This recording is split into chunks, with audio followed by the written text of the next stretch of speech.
O batismo, primeiro. Quais são as partes que vamos ver? A instituição. Segunda parte, o sinal externo. Terceira parte, o ministro e sujeito. Quarta parte, o rito litúrgico, brevemente.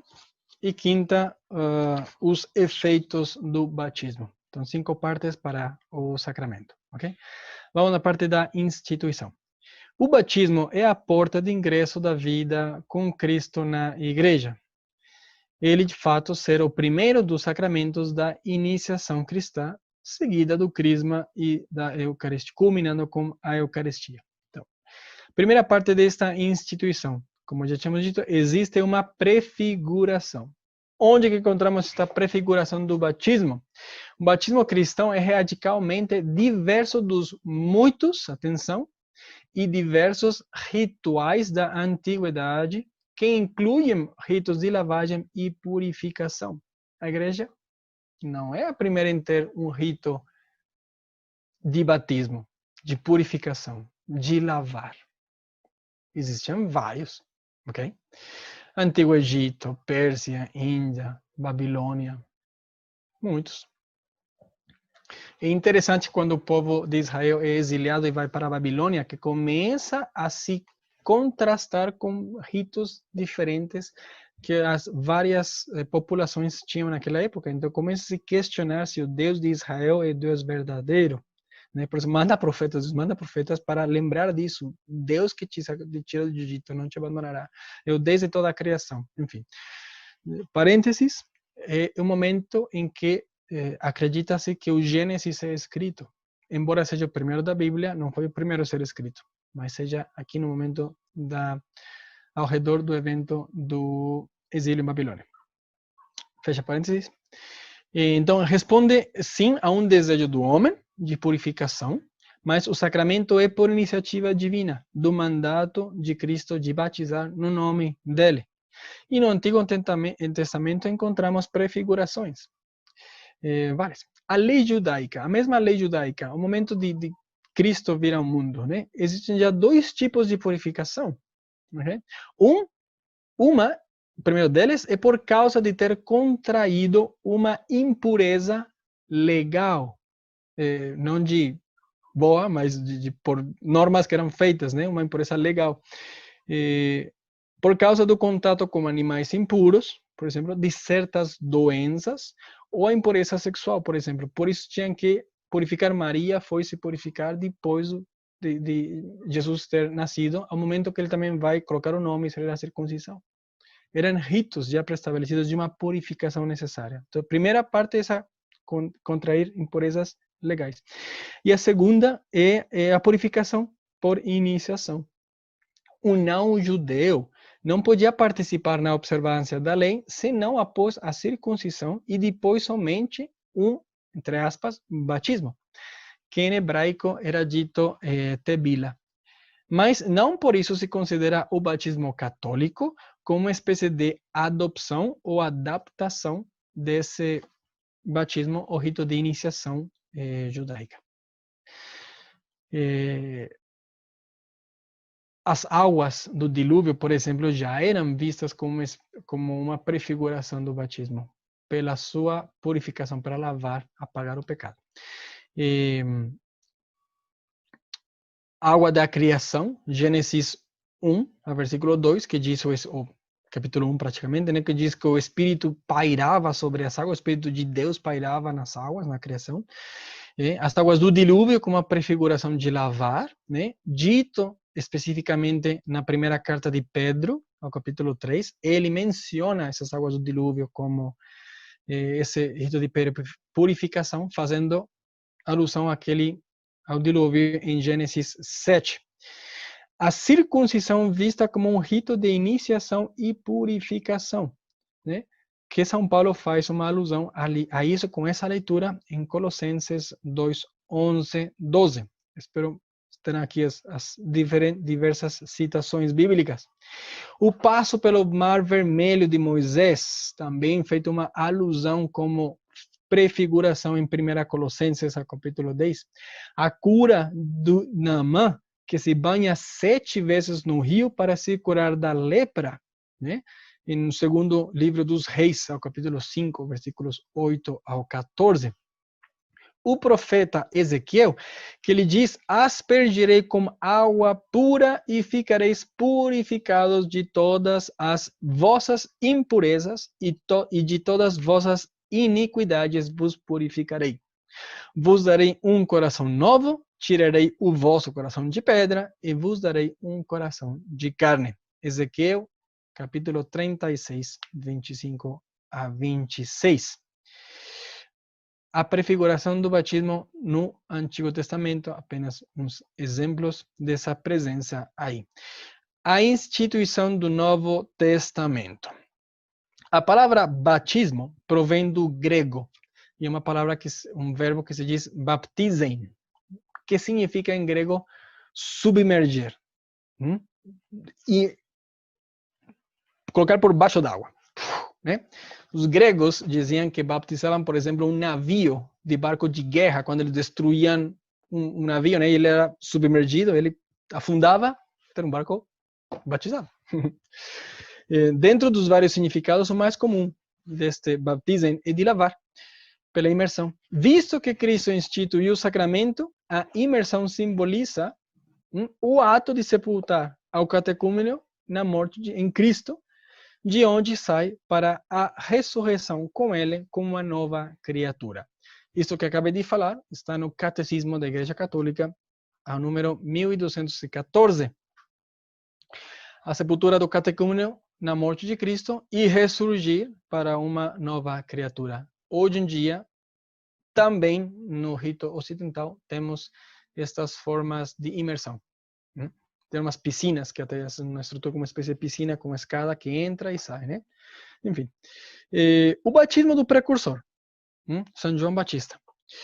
Ele antecipa aquele instituído por Cristo, Marcos 1, capítulo 8 ao 11. Cristo é o único que não precisava de se batizar, mas se submeteu a ele, ok? Para que santificasse as águas do batismo. Santo Atanásio, Santo Ambrósio, Santo Agostinho, São Gregório Nazianzeno viram este batismo de Cristo, mesmo sendo não necessário, como o momento em que Cristo santifica as águas para ter esse efeito em nós, a nossa purificação. Então, a instituição do batismo pode se ver em 3 momentos. Primeiro, a predicação de João Batista, onde ele diz: vem um que batizará com fogo e Espírito Santo. Ele já anuncia isso. Não sou eu. Eu batizo com água, mas venho com fogo e Espírito Santo. Lucas 3:16. Okay? O diálogo com Nicodemos também, onde fala Jesus da necessidade para a salvação de uma regeneração pela água do Espírito. Pela água e pelo Espírito. Né? João 3, ao versículo 5. O diálogo com Nicodemos. E terceiro é o dia da ascensão. Jesus fala para os apóstolos: batizai-os em nome do Pai, do Filho e do Espírito Santo. Texto em Mateus 28:19, Marcos 16:16. E claro que se Jesus manda batizar é porque ele já está instituído o sacramento, seja nesse momento, seja nos anteriores. E no seu próprio momento de receber o batismo.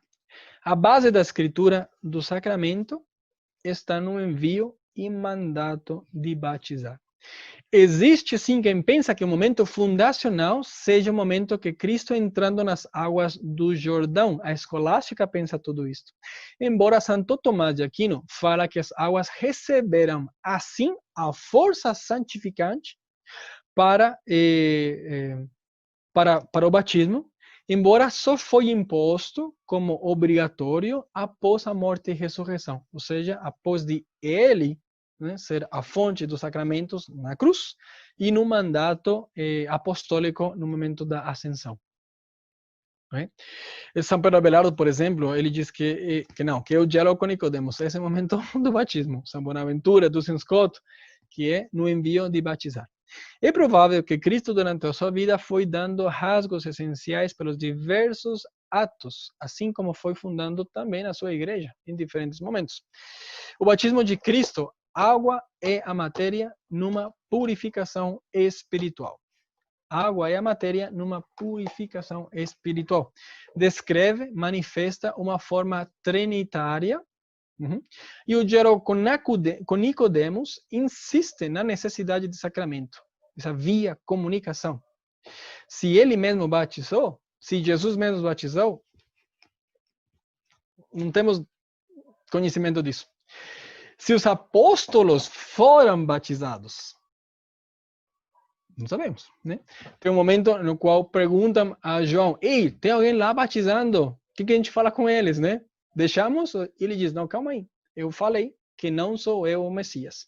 E ele dá testemunho de si, não sendo o Messias, vem outro que vem atrás de mim, etc. Né? Mas já nessa pergunta que os apóstolos de João falam para João, tem outro ali que está batizando, referência a Cristo. Então, ou eram os apóstolos, e os apóstolos se batizaram.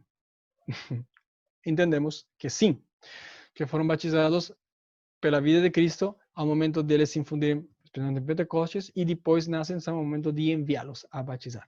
A sua própria graça santificante com eles, os primeiros apóstolos da igreja. Segundo, porque a igreja determina, e assim fala, que o sacramento do batismo é a porta para todos os demais sacramentos. Okay?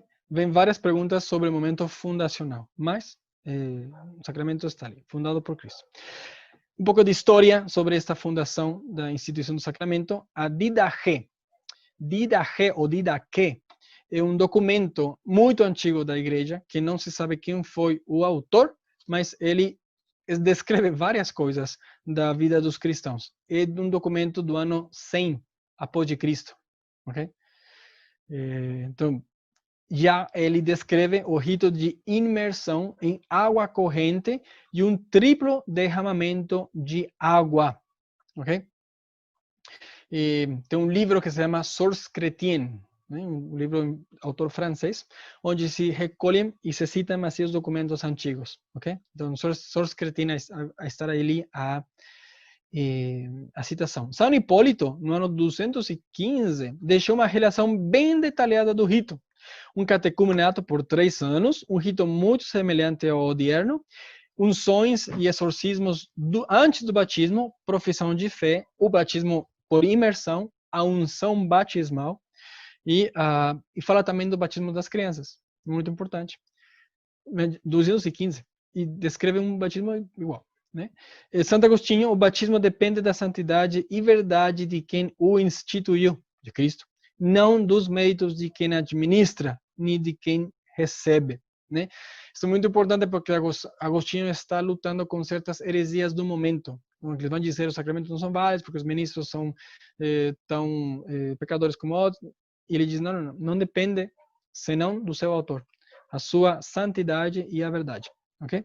E Trento definiu apenas que os sacramentos foram instituídos por Cristo. Okay? Só se diz, foram todos por Cristo. Mas ele não dá mais detalhes. Aí vem os teólogos anteriores que Trento se serve deles e alguns posteriores que vão fazendo de novo uma construção teológica. Instituição do sacramento é por Cristo. 3 momentos que podemos mencionar. Uma predicação de João Batista, onde anuncia que outro virá, não como momento fundacional, Cristo mesmo que é batizado e no seu corpo recebe essa força santificante nas águas, e o mandato apostólico de batizar a todos com essa fórmula trinitária. Isto é base. No documento de PDF que a gente viu, matéria e forma, a página 2, tem, acho que ainda está aqui, tem isto. Tem aqui, batismo, Mateus 28, 19, Marcos 16, que é ide fazer discípulos em todas as nações, batizando-os em nome do Pai, do Filho e do Espírito Santo. Quem crer e for batizado, de Marcos, será salvo, mas quem não crer será condenado. Texto bíblico fundante da instituição de Cristo. Sinal externo. Já bateu 10 horas, só vou acabar com este segundo tema do batismo. Matéria remota. Água verdadeira e natural. É a primeira matéria válida. Água natural nas suas diversas, vamos dizer, circunstâncias. Uma segunda categoria de água seria uma substância cuja validez seja duvidosa, seja naquela substância, ou seja, qual seja a dúvida, se naquela substância predomine água ou não. Se for necessário, se caso não tiver água, não se um líquido predomina a água, se diz, se essa matéria é válida, eu te batizo no nome do Pai, do Filho e do Espírito Santo.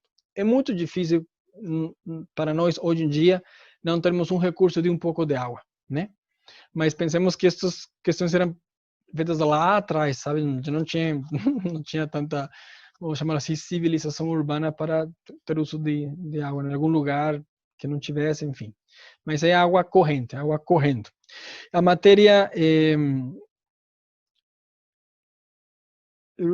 água simboliza a vida natural dos homens, dos animais, das plantas, limpeza, esfriamento das paixões, transparência. A água do batismo, a destruição do pecado e a geração da vida pela obra do Espírito Santo. E se usa na celebração do sacramento e deve ser preparada pela bênção que forma parte do rito. Okay? Não é simplesmente água, se abençoa primeiro a água. No catecumenato que se faz na vigília pascal, essa água é até abençoada usando o Círio Pascal, né? Que é Cristo, luz dos povos, que está ali presente através desse sinal do Círio. Mas no rito do batismo, fora a vigília pascal, também se usa o Círio Pascal. O Círio Pascal deve estar na igreja aceso ao momento de fazer seu rito. Matéria próxima, matéria remota, é essa água natural e corrente. Matéria próxima, como se faz? Por imersão, por infusão ou por aspersão. 3 modos. Esta água usada assim. Esse de aspersão é muito pouco usado. Normalmente, seja na igreja oriental, na igreja ocidental, é por imersão ou por infusão. Okay? Deve ser água correndo, não somente apenas o dedo molhado e colocar na testa. Tem que correr água, tem que sabe, correr um pouquinho da água. Por isso se coloca nessa concha, né? Oriente até o século XVIII se fazia simplesmente como principal a imersão. No Ocidente, apenas até o século XV que se fazia. Depois foi se utilizar também a parte da infusão, que hoje nós conhecemos mais, né? A parte de com a conchinha colocar isso. Algumas comunidades reformadas, irmãos cristãos, batismas, menonitas, etc., eles não fazem, fazem-se alguns batismos por imersão. Alguns são válidos, outros não. Chegaremos a isso. Forma.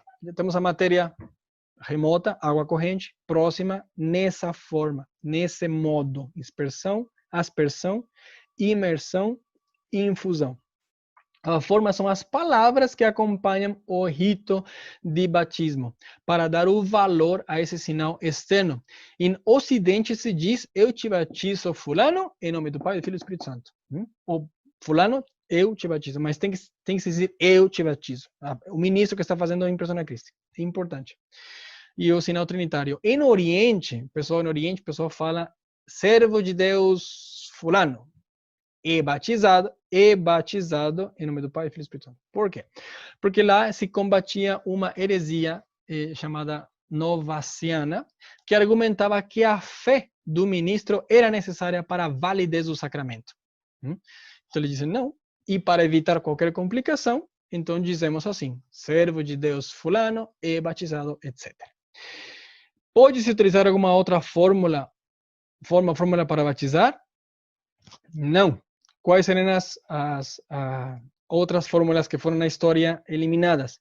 O Papa Pelágio I condenou as fórmulas somente cristológicas e determinou que deve ser utilizar só a trinitária. Pelo Cristo Redentor, que nos salvou, que nos carne, não sei o que, sejas batizado como filho de Deus. Não. As fórmulas cristológicas têm que ser trinitárias, né? Cristológicas não são aceitas, devem ser trinitárias. O Concílio de Florência, 1439, também sancionou a fórmula trinitária como indispensável na igreja, e a fórmula deve ter esses 3 elementos. O ministro deve falar, eu te batizo. A pessoa batizada deve ser nomeada, né? A unidade da essência divina A unidade é significada quando se diz em nome do e se menciona a Trindade. Ok? Não se diz em nome do Pai, do Filho e do Espírito Santo. Desculpa, se diz isto, em nome do Pai, do Filho e do Espírito Santo. A unidade em nome de Pai, Filho e Espírito Santo. Assim como quando a gente faz o sinal da cruz para iniciar alguma missa, alguma oração. Bom, esses são o sinal externo. Chegamos já um pouquinho depois das 10. O que nos faltou? O ministro e o sujeito. Aqui só queria entrar, ainda bem que o Padre Cássio me alertou, que já foi lido, a parte de quais batismos são aceitos para a Igreja Católica. Porque tem outras igrejas, muitas, se não todas, elas fazem batismos de iniciação. Então, algumas delas são válidas na igreja. Se algum deles se converte para a igreja, não precisa ser rebatizado. Algumas delas é necessário ser rebatizado, porque aquele batismo realizado na igreja anterior não é válido segundo a igreja. Então, aqui é um texto um pouco mais comprido do Código de Direito Canônico, né? Onde fala do sujeito e do ministro. Então, sobre o batismo, está nos faltando esta parte, sujeito e ministro, batismo das crenças. Depois, rito litúrgico, muito rápido, quase não vou me deter aqui, e os efeitos do batismo, que é o principal. Por que os efeitos do batismo? Porque essa é a graça transmitida. Se nós dizemos que os sacramentos é comunicação, então qual é a graça que os sacramentos nos dá? Efeitos do batismo, né? Principalmente, apaga o pecado original. Se for um adulto, também qualquer pecado posterior. Pecado original e pecados pessoais. Né? A filiação divina e a comunhão com a igreja. Esses três. Pecado original e pessoais, se tiver. Filiação divina, configuração com Cristo, rei, sacerdote e profeta. E a comunhão na igreja. Entra na igreja. É muito bonito, aqui falo duas coisas, uma simpática e outra interessante de cultura. Simpática é que uma vez uma pessoa me procurou aqui no seminário, perto aqui, né? E me disse, padre, o senhor poderia ter na minha confissão? E eu, sim, claro que sim, vamos marcar um momento, etc. Porque o catequista tinha mandado, sim, confessar, ok? Beleza. Então, eu falei, a primeira confissão era já uma pessoa adulta, e eu perguntei, quando que é a primeira comunhão? Eu falei, vai ser feita na vigília de Páscoa. Aí, plim! Como? Você vai fazer a primeira comunhão na vigília de Páscoa? Sim, a gente vai fazer tudo. Batismo, comunhão e crisma. Você vai se batizar? Que legal! Quando agora, filho, você não precisa se confessar. Não precisa confessar. O batismo apaga o pecado original e todos os pecados pessoais se formam adulto. Ok? Então não precisa confessar. Sim, quando temos a primeira Eucaristia, né? Que é a primeira confissão, que também o povo chama, né? Porque o batismo é de iniciação. A alma está morta, né? Entre aspas. Para a igreja, para a graça. Também, enfim. E a outra interessante é que a porta principal do Vaticano, né? Se tem na mente, o Vaticano tem aqueles arcos iniciais, tem umas portas com umas grades, mas depois, cruzando para dentro, tem aquelas portas principais de bronze, pesadíssimas. Essas portas têm representadas em bronze talhado os 7 sacramentos. Porque é através dos sacramentos que se ingressa na igreja. E são essa porta com sacramentos que está no Vaticano, que é a nossa igreja mãe, nossa igreja matriz. Né? Muito bem, então, faltam somente 3 e todos os sacramentos do Crisma. Aí eu vou correr um pouco mais, não tanto na história, mas me deter mais na parte dos efeitos. Por quê? Porque seja o sacramento do batismo do Crisma, imprime caráter sacramental, aquele caráter perene, indelével, que nunca se apaga. Tá? Então, esse conceito vamos estudá-lo aí. Iniciamos. Então, terminamos então de ver dentro do batismo a parte da instituição. Fizemos com 3 momentos específicos. Prefigurações do Antigo Testamento, do Novo Testamento, especialmente de um texto muito antigo que é a Didache, que descreve, do ano 100, que descreve o batismo que é muito parecido ao nosso. São Hipólito hoje aparecerá de novo no Crisma. E o sinal externo, água matéria remota é água natural corrente, ou um líquido onde predomina a água, ok? A matéria próxima é essa água que nesse rito, nesse momento, se abençoa para fazer o batismo. Esse batismo, essa água que é abençoada até com o círio pascal que é presente no rito, certo? Então, essa é a matéria próxima. E a fórmula é aquela trinitária, onde o celebrante fala eu, né? O ministro ordinário, que é o ministro ordenado, diácono, presbítero ou bispo. Eu, fulanito, nome da criança ou do adulto a ser batizado, te batizo em nome do Pai, do Filho e do Espírito Santo, derramando ao momento das palavras, da fórmula, a água que cai, ok? Ministros que podem ser... bom, iremos nos ministros agora. Então, essa matéria e essa fórmula, essa forma, são necessárias para que aconteça o sacramento. E esses sinais que esses sinais que vemos são aqueles que nos fazem perceber e realizar que o sacramento está de fato acontecendo, né? Lembremos essa definição de Santo Tomás, efficium quod significant. Eles fazem, realizam aquilo que significa, ok? Bem-vindo aos dois que acabaram de chegar. Então, fazer um resumo. Então, entramos na parte do ministro e sujeito. Ministro e sujeito do batismo. O ministro ordinário, o ministro ordenado, bispo, sacerdote ou diácono. Aquele principal é o bispo na sua diocese. Sim? Normalmente quem faz? O diácono, não é? Mas o principal é o bispo, que tem a primazia da ordem sacerdotal, do grau da ordem. Mas especialmente na sua diocese, porque ele é o pastor daquela igreja local. Certo? Mas o sacerdote ou o diácono podem fazer ordinariamente o sacramento do batismo.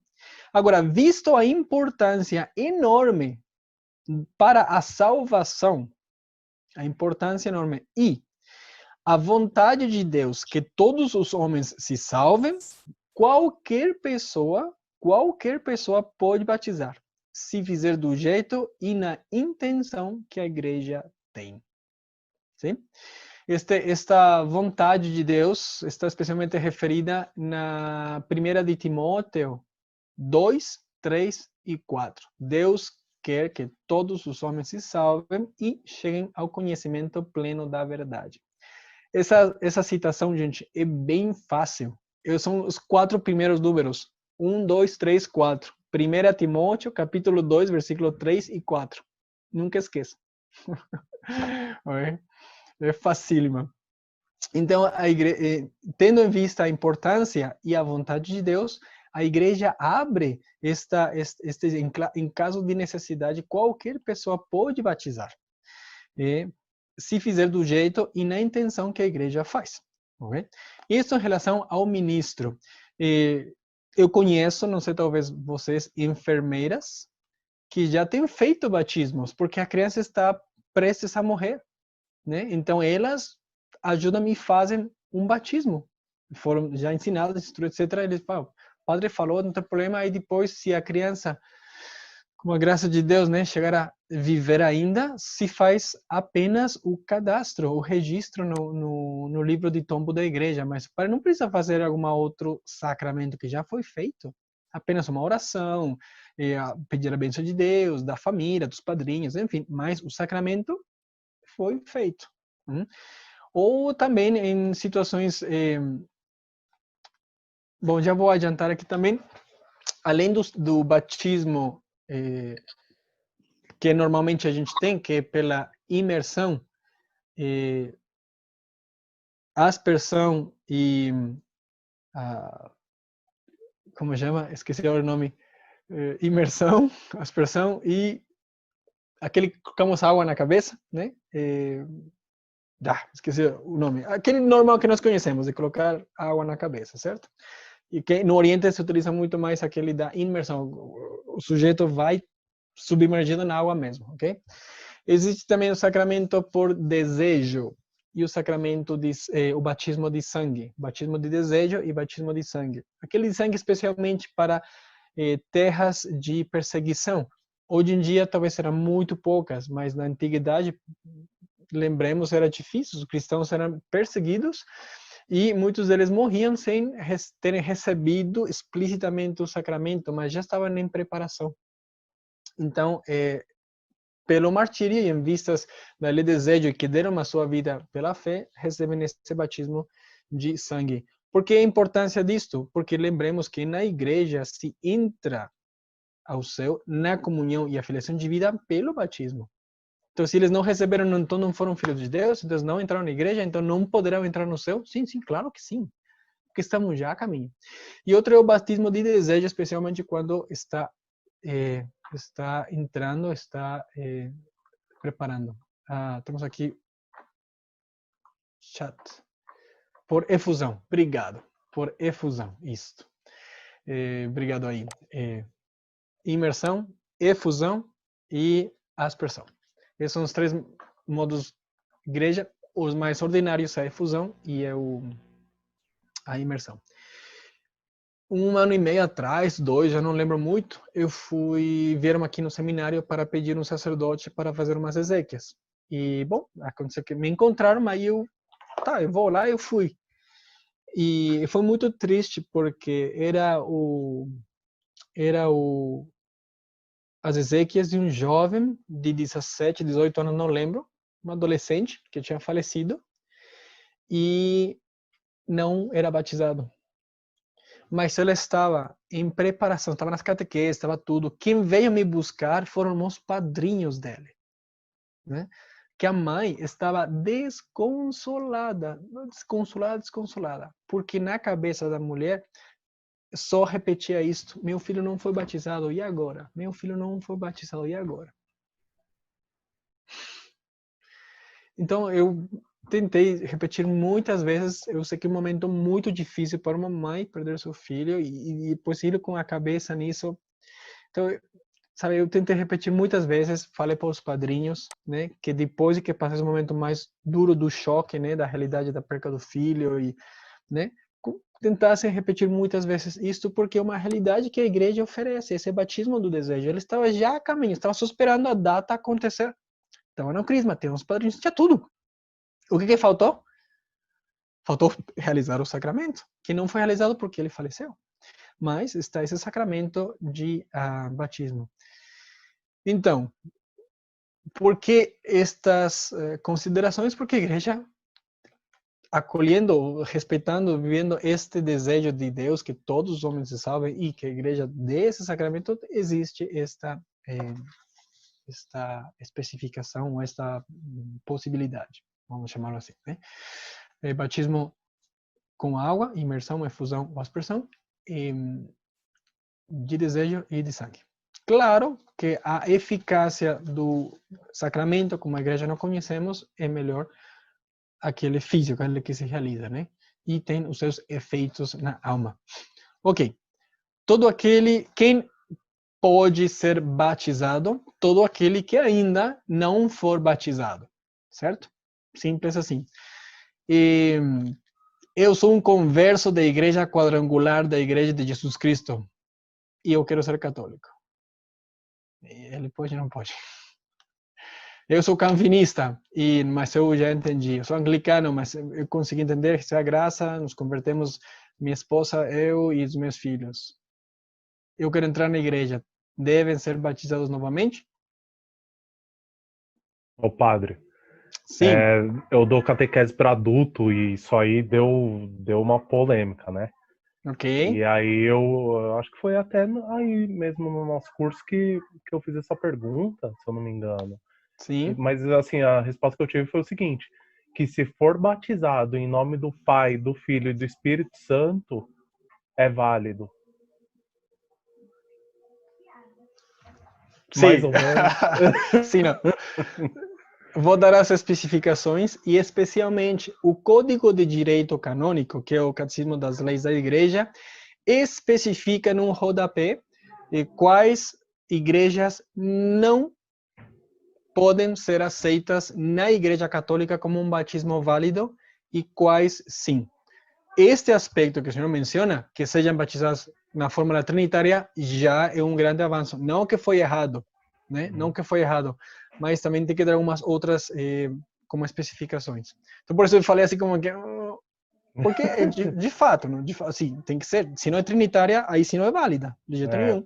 Porque tem igreja que batiza em nome de Jesus, né? Não batiza na Trindade. Exatamente. Aí, se tem uma igreja que faça o batismo em nome de Jesus, não é válida porque na igreja já foi condenada essa fórmula, condenada no sentido de não aceita, e foi sancido, como se diz, foi determinado que deve ser uma fórmula trinitária.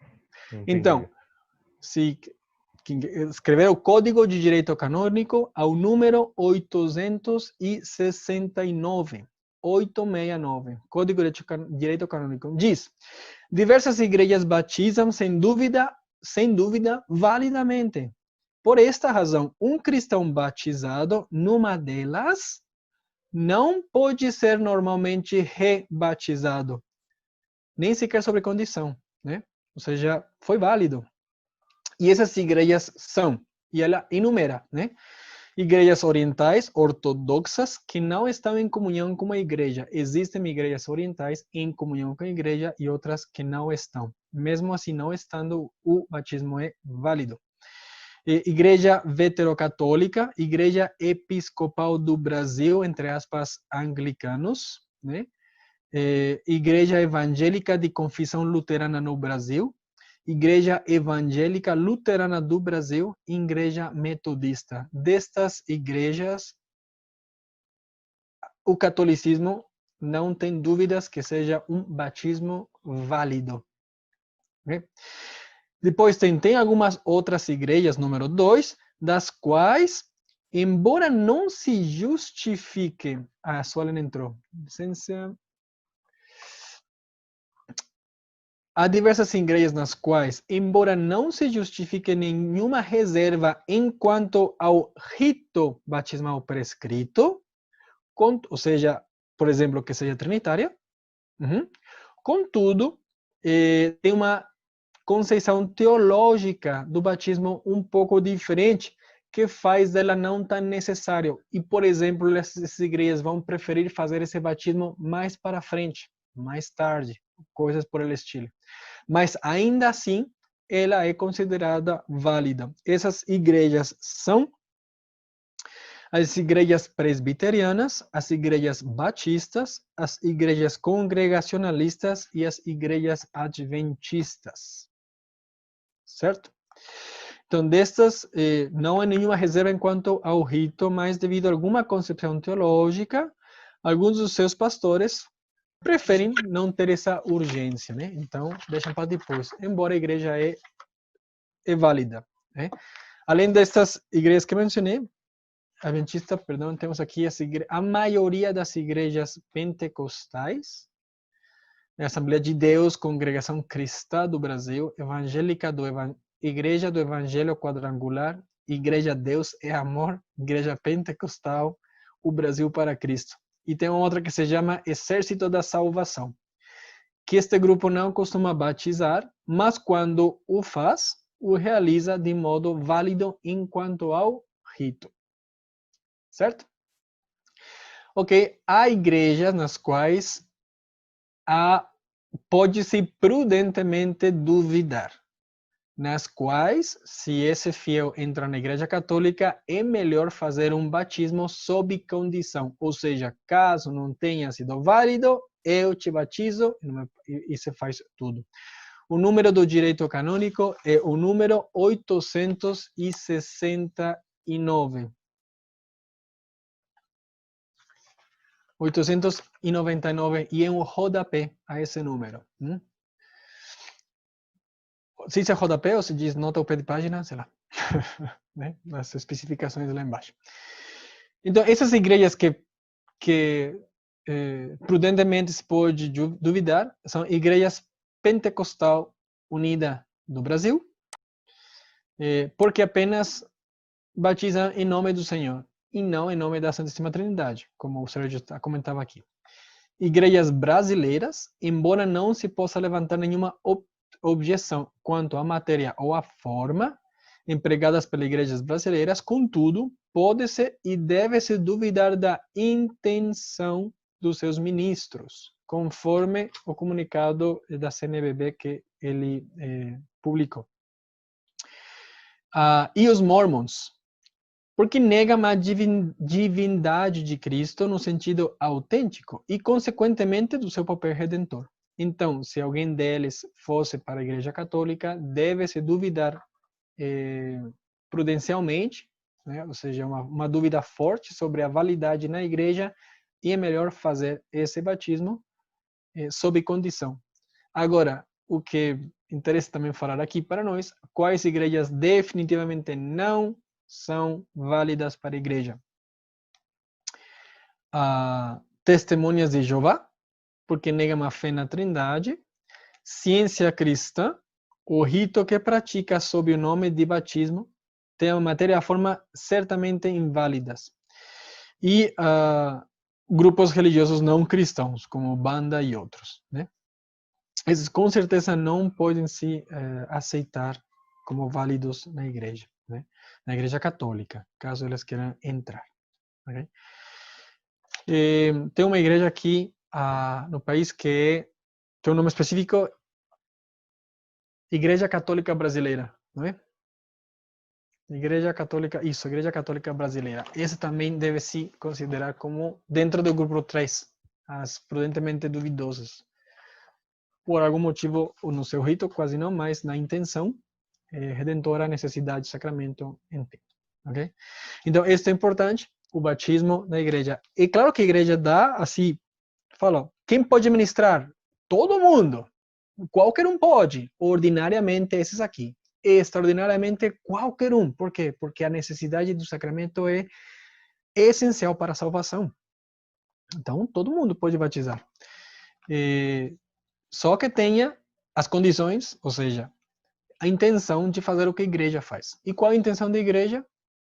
Entrar em comunhão com Deus, apagar o pecado original, e no caso da igreja, a comunhão com a igreja, né? Comunhão eclesial. Então, se a ideia teológica não seja de apagar o pecado original, ou uma religião, ou uma teologia, sei lá, não aceita o homem com pecado original, então o sacramento vai apagar o quê?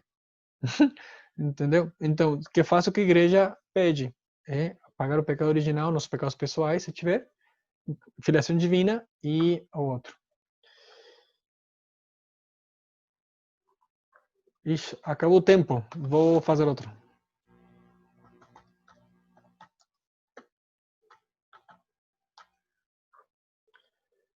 Está me pedindo aqui que faça um upgrade, tá? Ainda tenho 10 minutos. Então, quando termina o tempo aqui, eu vou anunciar e aí fazemos uma outra ligação, tá?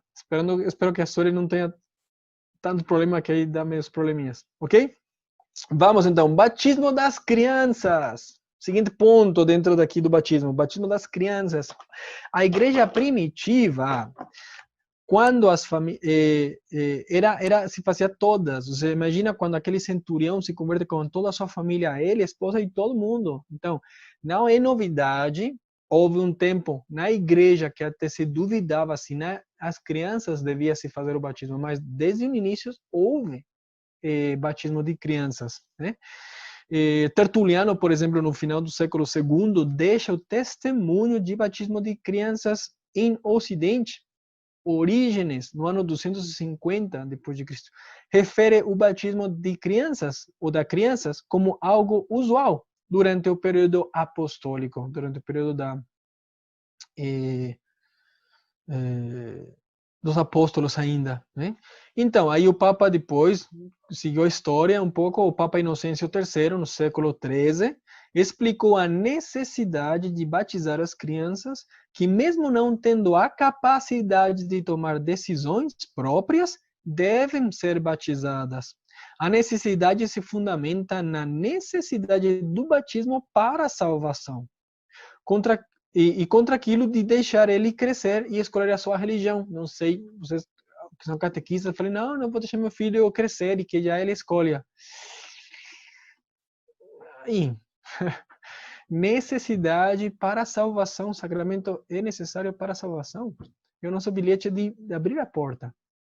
Então, se faz o batismo que se diz em latim in loco parentis, no lugar os pais tomam o lugar da criança, eles decidem, por isso deve se fundar na esperança garantida que os pais ensinem a criança na fé.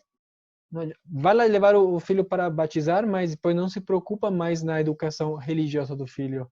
Também não está muito certo, mas que a criança seja batizada. Depois verão mais problemas pastorais, por exemplo.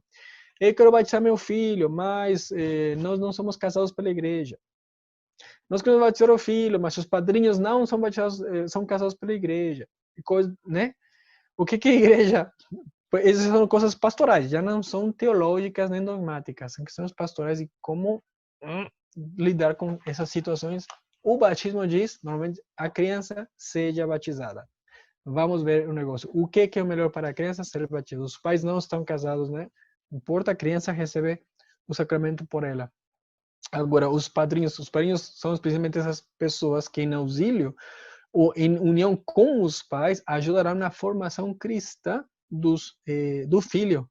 Então, claro que os pais também, o melhor é que regularizem a situação. Às vezes é nem possível, né? Porque, enfim, complicações matrimoniais. Mas os padrinhos, eles podem escolher padrinhos. Então, escolher algum padrinho que esteja em uma situação regular, isso pode ser muito mais certo. Por isso, talvez, às vezes, alguma igreja diz, não, os padrinhos ou sejam casados na igreja, ou que não seja o casal especificamente, seja só a mãe, seja só aquela senhora ou aquele senhor seja o padrinho.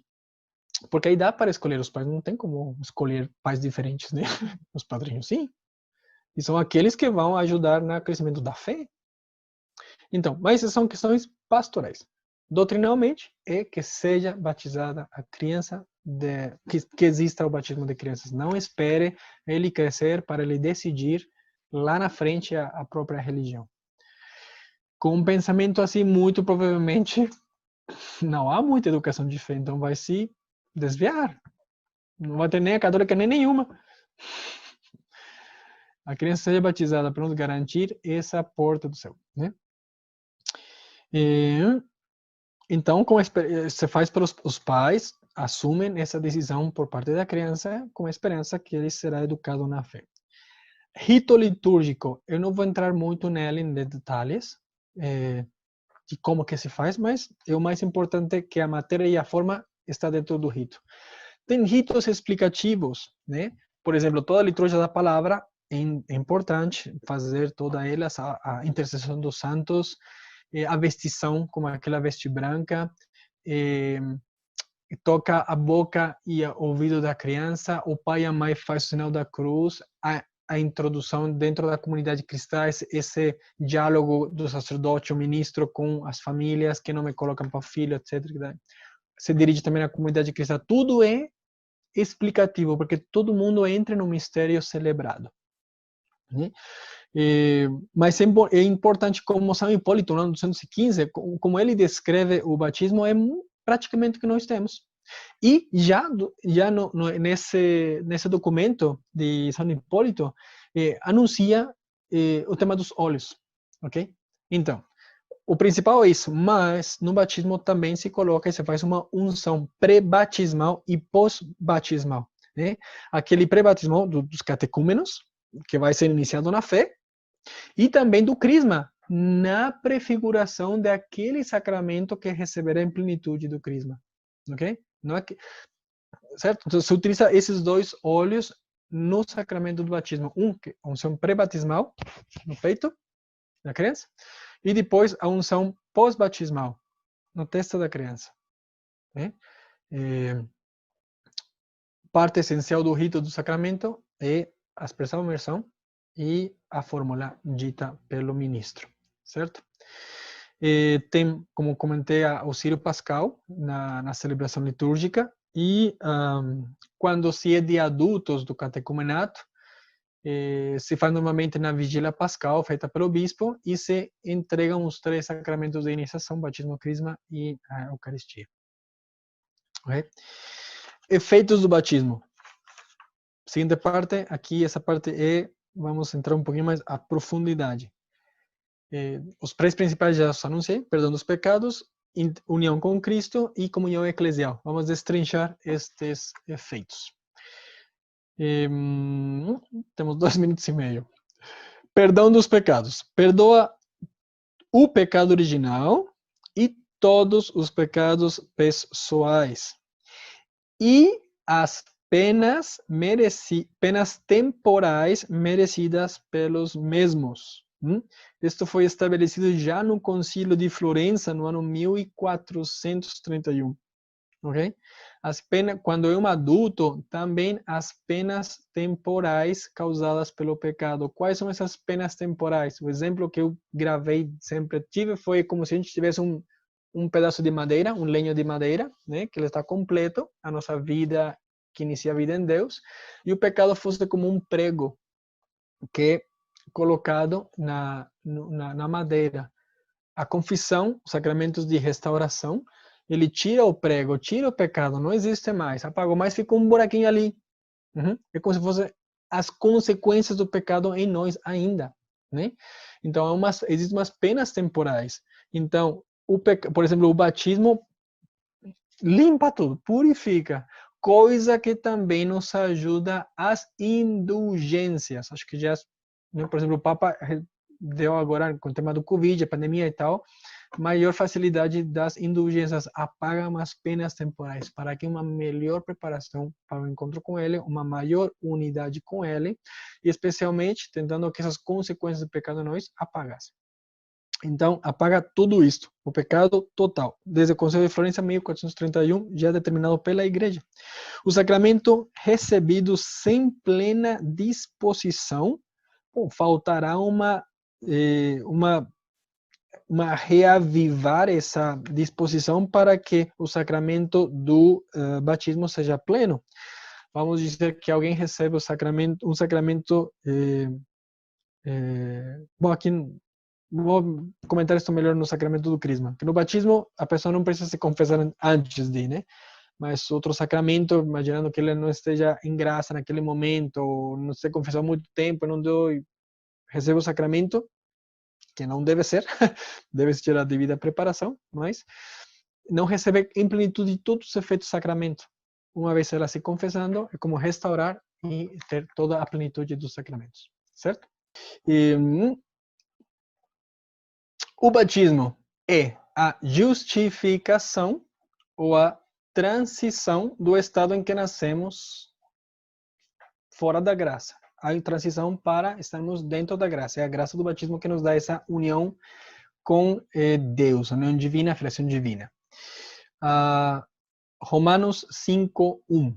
Romanos 5:1. Perder a graça não é perder a fé, certo? E mesmo que apagando o pecado original, também algumas consequências dele, do pecado original, ficam na nossa natureza, como o sofrimento, como as doenças, as fragilidades, as concupiscências, que é essa inclinação ao pecado, certo? Então, o batismo é a justificação, a transição desse nosso estado antes do batismo, para essa comunhão plena com Deus. Não é que Deus não esteja em nós antes do batismo. Por exemplo, tantas pessoas não batizadas, ou por exemplo, crianças não batizadas. Claro que existe a presença de Deus, uma presença como criador-criatura, uma relação existencial. Mas, quando se há o selo, o caráter, que chegaremos como efeito desse sacramento, é uma pertença a Deus. Não só como criatura ou criatural, mas de filiação divina. Pertencemos dali para sempre a Deus, né? União com Cristo, né? Primeiro, apaga o pecado original. 2, união com Cristo. O batizado fica configurado com Cristo, sacerdote, rei e profeta. Não só externa, mas interiormente. ok? Não é uma coisa externa, como se fosse um vestido, não, é interiormente uma pertença toda, na alma, né? A mente e a vontade ficam unidas a Cristo.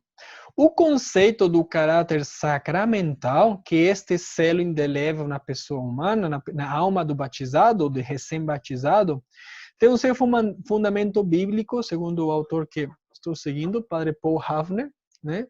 E sacerdote inglês, ele foi também meu professor. Colocamos aqui o João 4, 13 ao 14, que é aquele texto do diálogo com a samaritana, né? Todo que beber desta água terá sede de novo, mas aquele que bebe da água que eu darei, nunca mais terá sede. Porque a água que eu darei se tornará nele uma fonte de água jorrando para a vida eterna.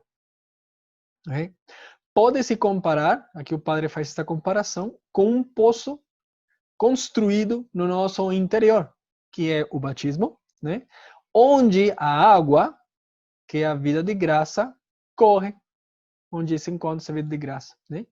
Pelo pecado, pessoal, pode cessar de fluir essa água, mas a fonte permanece igual.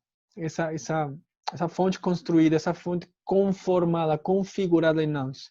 De modo que com a confissão, a restituição na graça, a água se coloca novamente em movimento, mas esse poço, esse lugar, esse nunca se perdeu. Por isso diz que o pecado não apaga a fé, não apaga o efeito principal do batismo, apaga o pecado original, quanto a nossa filiação divina, essa nossa união com Cristo. Eu quero ler também aqui o número do catecismo que eu separei.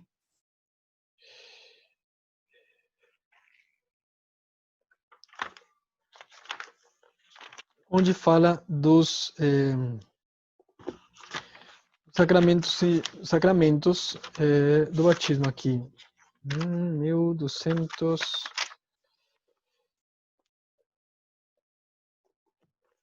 1272 do Catecismo da Igreja Católica. 1272. Incorporados em Cristo pelo batismo, o batizado é configurado a Cristo. Romanos 8, 29. O batismo sela o cristão com um sinal espiritual indelével, que na igreja chama de caráter, da sua pertença a Cristo. Pecado algum apaga esta marca, se bem que possa impedir o batismo de produzir os seus frutos de salvação. Dado uma vez por todas, o batismo não pode ser reiterado nem apagado, nem tirado. Se pecado nenhum apaga o batismo, ele também não pode ser de uma outra vez, tipo, para renovar. Não existe a renovação sacramental do batismo. Existe a renovação da fé, na vigília santa, no final do retiro espiritual, enfim. Mas não é de novo o sacramento ao modo da Eucaristia, da confissão e da unção do Senhor. Não, é uma vez é um caráter, um selo essencial. Que ele inclui. Colocarei incorporados na igreja pelo batismo, os fiéis receberão o caráter sacramental que os consagra para o culto religioso cristão. O selo batismal capacita e compromete os cristãos a servirem a Deus em uma participação viva na Sagrada Liturgia e da Igreja e exercem o seu sacerdócio batismal pelo testemunho de uma vida santa e de uma caridade eficaz. Número 1273 e 74. O selo do Senhor, o selo com o qual o Espírito Santo nos marcou para o dia da redenção. O batismo, como efeito, é o selo da vida eterna. Catecismo da Igreja. Então, continuamos aqui. O caráter sacramental configura o batizado com Cristo de maneira que Cristo habita nele. Romanos 6:11. Pelo batismo, somos configurados com Cristo. Somos intimamente ligados ao mistério de Cristo na sua encarnação, vida, paixão, morte e ressurreição na espera da sua vinda. Então, vamos ver esta inserção na igreja, né? Esta união é a comunhão eclesial. O efeito dessa união com Cristo é a união do cristão na igreja, né? Com a igreja. O caráter faz uma transformação antropológica no batizado. Não é o mesmo o batizado do não batizado. Essa presença de Deus é diversa, de Deus criatural com esse Deus de afiliação divina que é chamado e inicia esse caminho de volta para Deus, o consagrado a Deus. Né? E Deus, como diz a Sagrada Escritura também, é salvador dos crentes. 1 Timóteo 4:10. Fostes ensinados, diz a Sagrada Escritura, em Efésios 4:23 e 24, fostes ensinados a renovar o espírito de vossa mente e a se revestir do homem novo, criados segundo Deus, na justiça e santidade verdadeira. O caráter faz partícipe das funções sacerdotais, proféticas e reais. Sinal sacerdotal.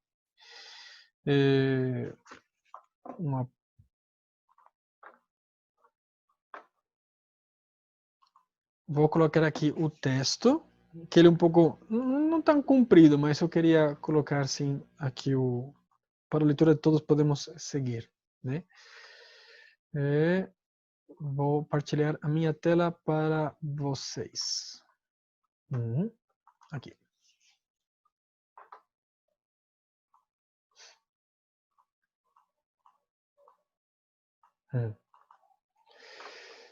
Primeira carta de São Pedro, capítulo 2, do número 2 versículos 2 ao 10.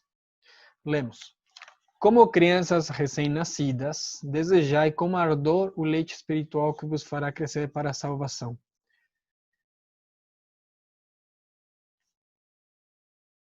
Isso. Se é que tendes saboreado quão suave é o Senhor, achegai-vos a Ele, pedra viva que os homens rejeitaram, mas escolhida e preciosa aos olhos de Deus. E quais outras pedras vivas, vós também vos tornais materiais deste edifício espiritual, um sacerdócio santo, para oferecer vítimas espirituais e agradáveis a Deus por Jesus Cristo. Por isso, leste na Escritura, eis que ponho em Sião uma pedra angular, escolhida, preciosa, quem nela puser sua confiança não será confundido. Para vós, portanto, que tendes crido, cabe a honra. Mas para os incrédulos, a pedra que os edificadores rejeitaram tornou-se a pedra angular, uma pedra de tropeço, uma pedra de escândalo. Nela tropeçam porque não obedecem a uma palavra e realmente era até o seu destino. Vós, porém, sois uma raça escolhida, um sacerdócio régio, uma nação santa, um povo adquirido para Deus, a fim de que publiqueis as virtudes daquele que das trevas vos chamou à luz maravilhosa. Vós, que outrora não ereis seu povo, mas agora sois povo de Deus. Vós que outrora não tinhais alcançado misericórdia, mas agora alcançastes misericórdia. Nação santa, povo escolhido.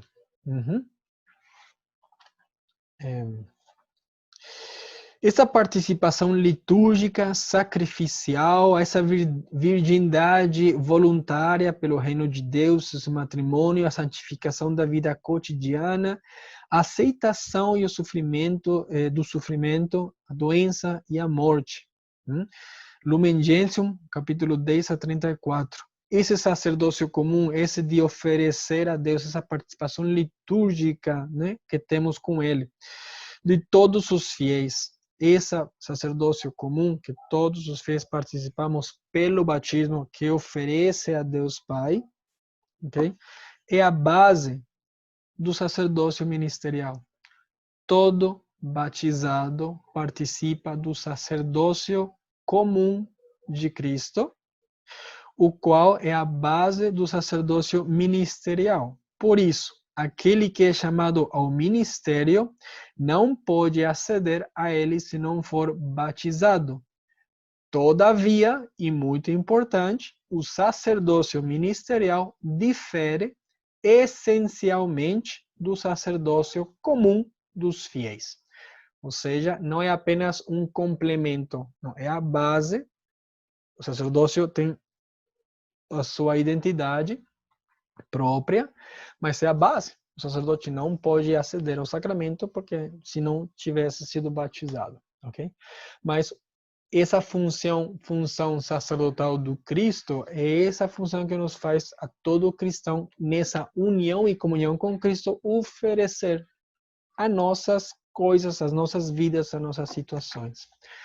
E possível pelo batismo. Ele nos dá isso. Um sinal profético, como dizia ali na primeira carta a São Pedro, capítulo 2, versículo 9, em virtude do batismo e crisma, os fiéis leigos são testemunhos também do anúncio evangélico. Okay? Então, o sinal profético sim? Deixa eu fazer uma pergunta. O sacerdócio comum dos cristãos, como que é exercido? Assim? Como que é exercido? É a forma de se exercer. Assim. Então, quando a gente fala de participar desse sinal sacerdotal, o que o sacerdote fazia e faz, né? Mas já desde a antiguidade, ele era a pessoa que fazia a ligação entre Deus e o povo, certo? Através de que coisas? Dos rituais que hoje em dia podemos chamar das liturgias, dessa união, né? Desses cultos divinos. Então, o batizado, porque é batizado, então, porque tem uma pertença a Deus, porque tem uma união com Cristo ou com Deus, ele oferece, pela sua condição de filho de batizado, o que ele tem para Deus. Ou seja, por isso eu comentava aqui, a Lumen Gentium capítulo 10, onde fala do documento conciliar, né, do Vaticano II, Lumen Gentium. Número 34. Ele diz uma participação litúrgica, sacrificial, essa virgindade voluntária, o matrimônio, a santificação de vida cotidiana, a aceitação do sofrimento, tudo que cabe à vida do cristão, oferece a Deus. As nossas orações uns por outros. Né? Então, isso é exercer o sacerdócio comum, porque não é nada especial, ele é inerente ao fato de sermos batizados. Nós podemos oferecer a Deus as nossas orações, os nossos sacrifícios, o nosso dia a dia, porque somos batizados, porque temos uma união com Cristo. Se nós não temos essa união com Cristo, se não somos batizados, está faltando esse ato sacerdotal que Cristo nos dá no sacerdócio comum. Repito, não é que um não batizado não tenha a presença de Deus. Ela tem como criador de tudo quanto existe, né? Mas o batizado, por isso, se diferencia essencialmente de não batizado, ok? Uma pergunta que sai, eu me expliquei ou não me expliquei? O sacerdócio comum, é que estou vendo aqui, o sacerdócio comum é inerente ao fato de sermos batizados. É inerente a ele. Não é fazer alguma coisa a mais. Nós exercemos isto porque temos esta união com Cristo e podemos oferecer, podemos rezar, podemos interceder. Que é o que o sacerdote faz, a união de Deus com o povo. Né? Não através de ritos, mas através de nós mesmos. Então, é importante, às vezes um conceito pouco, sei lá, talvez conhecido ou trabalhado, mas aqui não é uma coisa a mais, isso é coisa bonita, grandiosa, e pelo fato de sermos batizados, que participamos de uma união com Cristo tão profunda enquanto profeta, sacerdote e rei. Okay? Sacerdotal nessa união com Cristo não é através de algum rito, mas nós mesmos temos essa capacidade. Esse exercício sacerdotal, essa comunhão com Ele. Continuamos. O sinal profético. O que os profetas faziam? Os profetas eram aqueles que anunciavam ou que transmitiam um a mensagem de Deus, mas também aqueles que davam testemunho dele. Por isso o batizado é chamado também a dar o seu testemunho em virtude desse sinal profético que também é inerente a essa vocação de batizado, ok? Muitas vezes tenta, não sei, estou lembrando, não lembro se era o lema de não lembro se era o lema de um retiro ou de uma campanha da fraternidade, que era batizados e enviados a pregar o evangelho, um negócio assim, né? Então, isso não é profético, porque somos batizados, temos a vocação de anunciar, de defender, mas de anunciar, né, o evangelho. E finalmente também esse sinal régio, né? Colossenses, primeiro capítulo, do 15 ao 20, o Efésios, primeiro capítulo, do 3 ao 23. Esse sinal régio implica esse esforço e luta contra as forças seculares do mundo e do mal. O cristão recebe o caráter sacramental batismal com o objeto de ser um construtor de um reino que não é deste mundo, mas inicia neste mundo.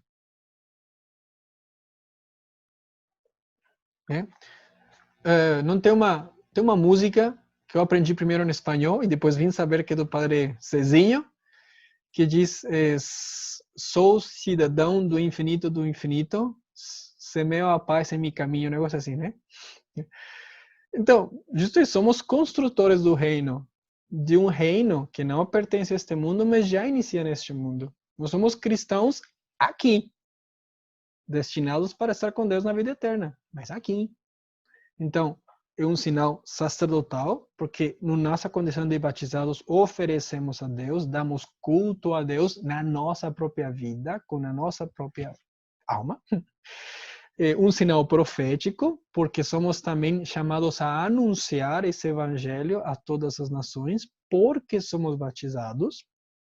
E terceiro, como construtores desse reino que inicia aqui na terra, mas é uma construção de um reino não terreno. Então, nós participamos dessa triple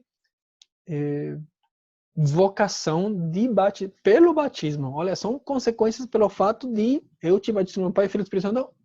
Bora, filho, que você tem trabalho para fazer. Tem que construir um reino neste mundo. Tem que anunciar o evangelho a todas as gerações. Né? E você pode, com teu choro, por enquanto que é criança, dar culto a Deus. Olha, que está vivo e está com saúde, né?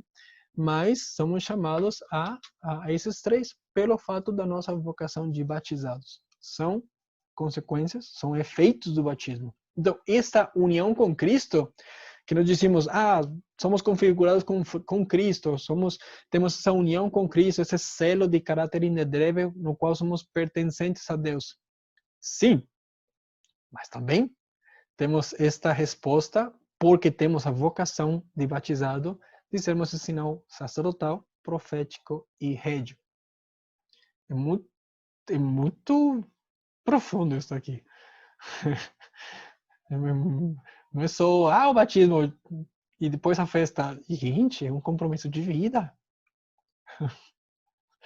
Uma vez, anedota breve, fui a fazer um batismo. Bom, nem sabia que teria batismo na missa. Fui fazer uma missa no domingo e, tem batizado. Tá bom, não tem problema, né? Aí fiz o batismo, super feliz. Então vamos aqui aproveitar. Tá. Eu não sei, não quero saber se era ou não. Não, eu tenho que saber. Não era o padrinho, né? Era o padrinho de vela, sei lá. Mas o padrinho da criança era outro. Mas eu lembro que eu estava fazendo o batismo. Tá, eu fiz o batismo, a unção pré-batismal. Se fez o batismo sacramental propriamente dito, e depois vem os ritos complementares da vestição, do éfata, do sal na boca, do unção pós-batismal, etc. E em algum momento destes ritos complementares, teve um dos rapazes que me perguntou: já está batizado? Eu sim, já está batizado, né? Sim, a consciência do batismo, sacramento, não é apenas aquele que é uma vocação de batizado.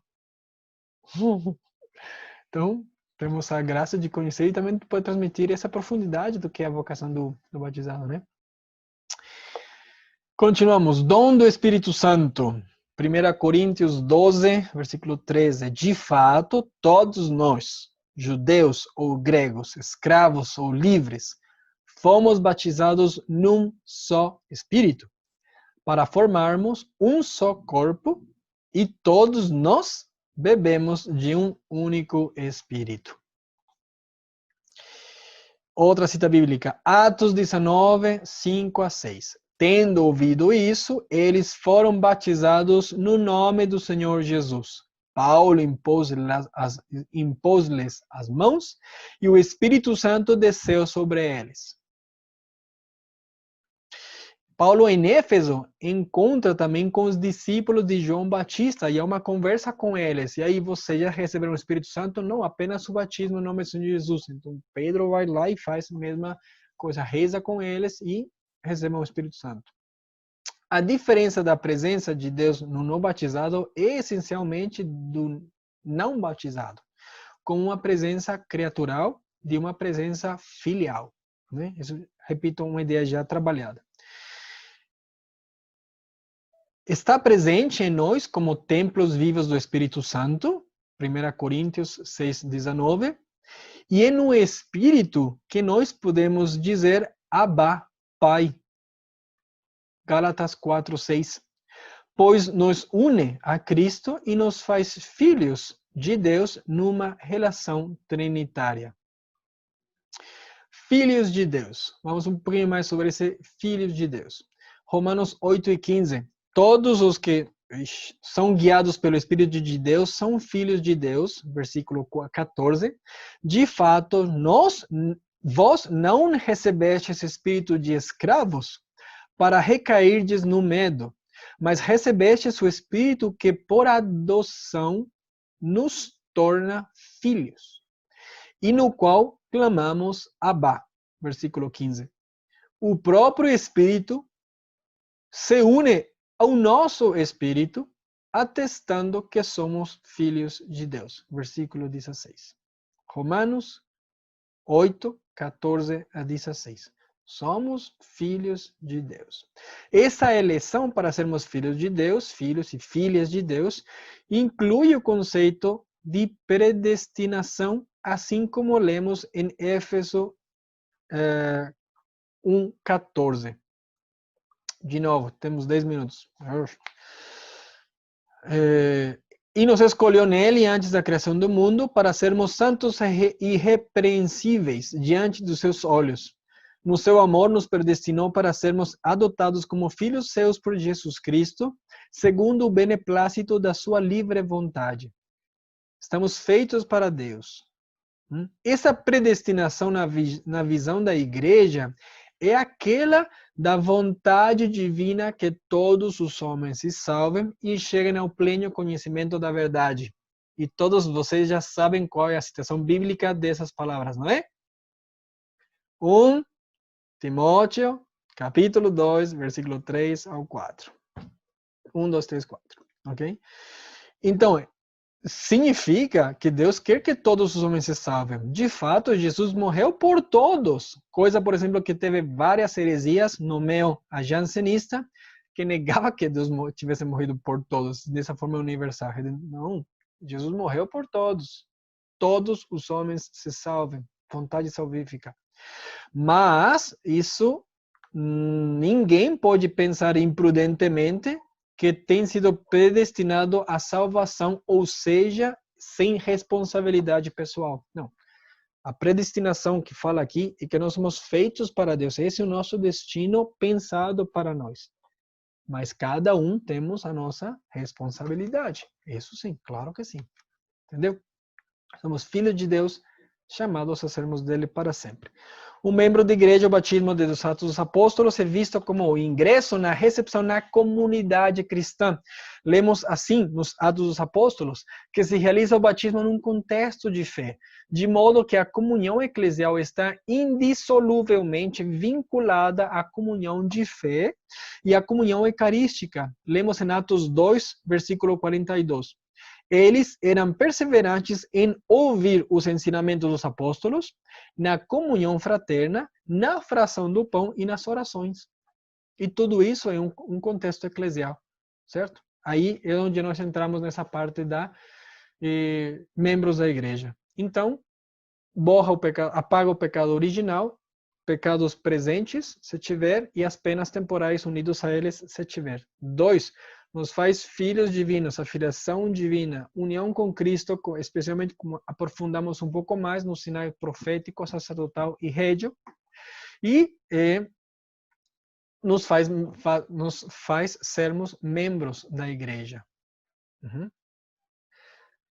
Efeitos do batismo, esses 3. Agora, necessidade do batismo.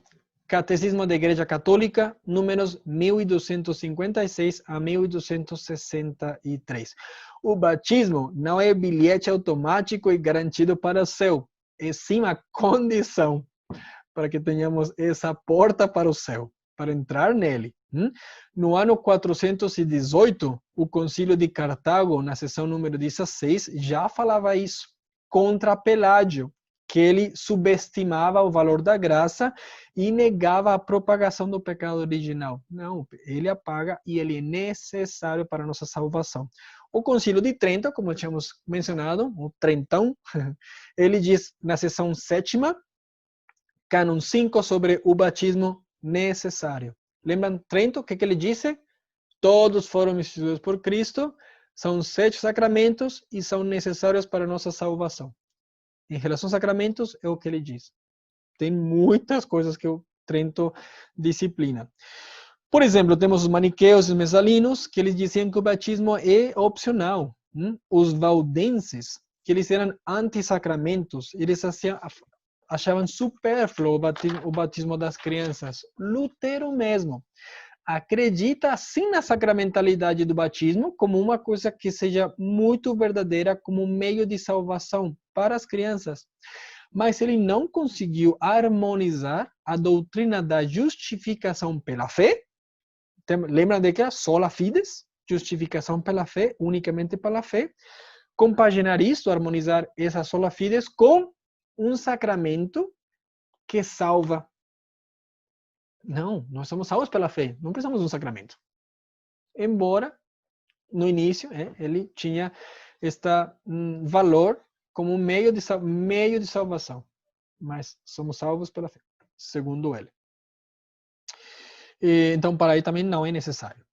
Agora, temos um documento da Congregação para a Doutrina da Fé, um dicastério da Igreja, muito importante, que tem um documento de 1980, muito próximo, muito mais às nossas épocas, que se chama Pastoralis Actio, sobre o batismo das crianças. É um documento para afirmar o batismo das crianças numa sociedade que cada vez mais pluralista e onde os pais querem que seus filhos cresçam para que eles mesmos escolham.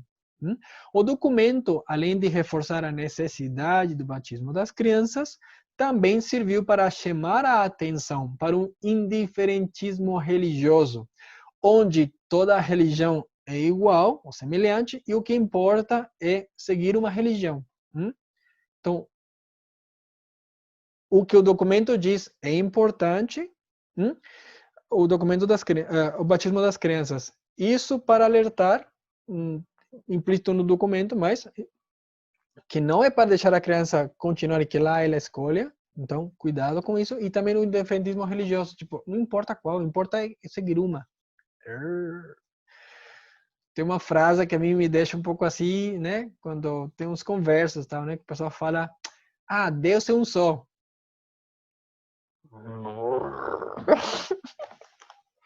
Sim, Deus é um só, mas o caminho para ele... Pelo menos tem Deus. Enfim, aqui tem pano para cortar, mas existe um documento da igreja muito mais recente, 1980, que fala sobre o batismo para elas. Crianças que não recebem o batismo. Aqui está a pergunta de alguém que me comentou. O Catecismo da Igreja Católica dedica um número a isto. Número 1261.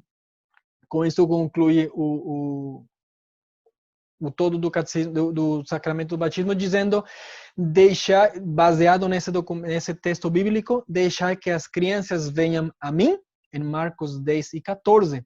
E a igreja só pode confiá-las à misericórdia de Deus. Houve na história da igreja discussão sobre esse tema. Se até pensou sobre uma espécie de limbo das crianças, onde essas crianças iriam, aquelas que não tinham sido bautizadas. Então, se para entrar no céu precisa do sacramento e elas não foram batizadas, não vão para o céu. Mas diz, bom, mas a outra opção do céu é o inferno. Então, como que uma criança não batizada vai para o inferno? Que culpa que ela fez, né, para sofrer um castigo eterno? Então, se cogitou esse limbo das crianças. Agora, é uma teologia sistemática, uma reflexão teológica. Não existe escritura nem nada que fale deste limbo. Tanto assim que não é aceito por muitos teólogos ou correntes teológicas, ok? Até quase descartado. E eu tenho certeza quase que num documento catequese do Papa São João Paulo II, ele comentava disso, das crianças que morreram, especialmente quando tinha toda essa coisa do aborto, né? Aquelas crianças que morreram sem serem batizadas, as confiamos à misericórdia divina. É o que a igreja tem dito e feito. Confiamos à igreja, à misericórdia divina. Por quê? Porque nós, humanos, vamos encontrar este caminho dos sacramentos para Deus, ok? Mas Deus não vai se prender apenas nos sacramentos. Deus é Deus, né? Nos marca um caminho para nós, garantido através de sinais visíveis que nos transmitem a sua graça invisível. Mas Ele pode salvar essas crianças. Por isso a resposta é sim, elas são salvas. Qual é a garantia delas? A vontade salvífica de Deus, a misericórdia divina e que eles não têm uma culpa. Certo? Então a resposta tranquilamente pode ser sim.